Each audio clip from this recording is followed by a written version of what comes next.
No, definitely not. I have a much more in-depth understanding of brain chemistry, how medications affect the brain, why certain medications work one way with certain people and not with another.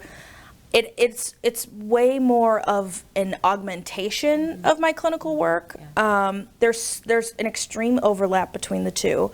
The way that the Chicago school has the psychopharm work set up is that you're learning more of the science behind it, but you're applying it to clinical work. So all of our signature assignments have something to do with how you would prescribe in a clinical sense. It's not always tests. It's not always fact-based. It's, we're going to give you a situation and you have to figure out how the science backs up your reasoning and how the clinical work backs up your reasoning. So it's a nice overlap. Yes.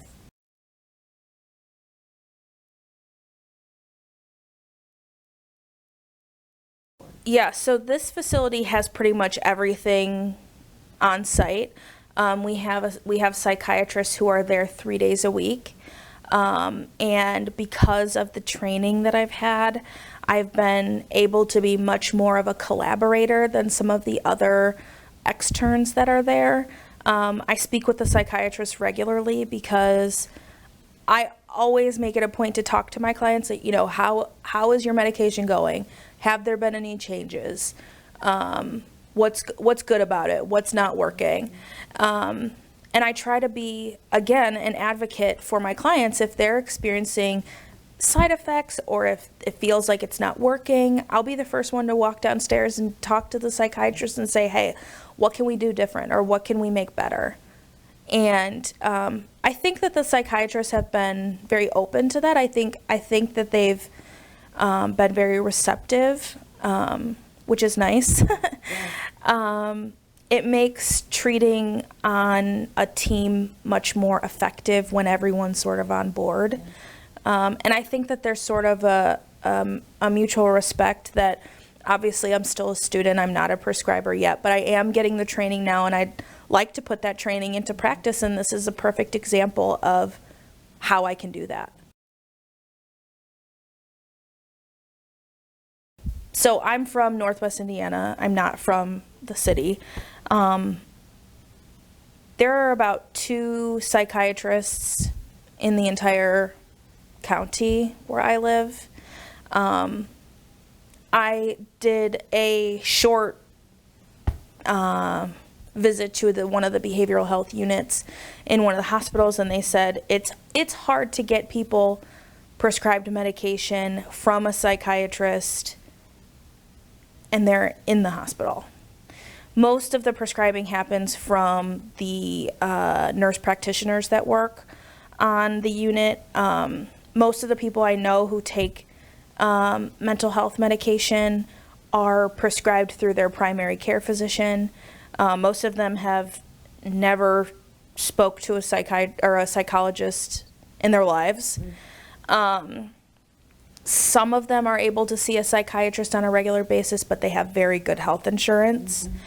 So I see from a rural perspective how getting access to that medication can be very difficult, or understanding that medication can be very difficult. Most people I know who take medication for mental health are taking it because they were given the medication by their doctor. They don't really know what it's for. They don't know what kind of medication it is. They're just sort of following what it says on the bottle, which is kind of scary. Yeah. From a perspective of being in the city, I see that there are people who don't have access to psychiatrists and they live in Chicago, which has a lot of psychiatrists. And it's, again, scary that there are people who, even if they have really good insurance, might not be able to get in to see someone for months. That wait period can be crucial. I mean, telling someone who's suffering from depression to wait 3 months for a prescriber is scary because things could take a very bad turn. I was working at a place where the nursing team did not appreciate my criticism. I had some clients who were coming in, and I noticed that their eyes were yellow. The whites of their eyes were more yellow, and they're darker complected individuals, but the insides of their mouth, like their gums, had sort of a yellow tinge to them. And I put in a referral that they be reevaluated by the nursing staff because I was afraid that their liver and kidney function had been compromised. They thought that I was crazy. They're like, why is a therapist putting in a referral for liver and kidney function? And I was like, I'm not trying to step out of line. I'm seeing things, and because of the training I've gotten, I think it would be beneficial. And sure enough, their enzymes were off. Consequence of, poor diet, not being seen by a physician in a very long time, chronic medical conditions, a lot of different things played into it. But if I hadn't made that referral, I don't know if they ever would have been checked for that. Yeah. As far as the average person who walks in, I don't think that prescribing medication should be the first line of defense, because I just don't think it's necessary, and I think it's a drain on our healthcare system.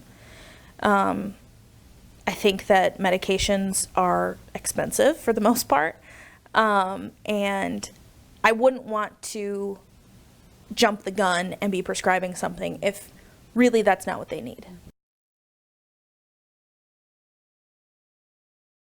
I very much enjoy working with clients who have substance abuse backgrounds, trauma history, things like that.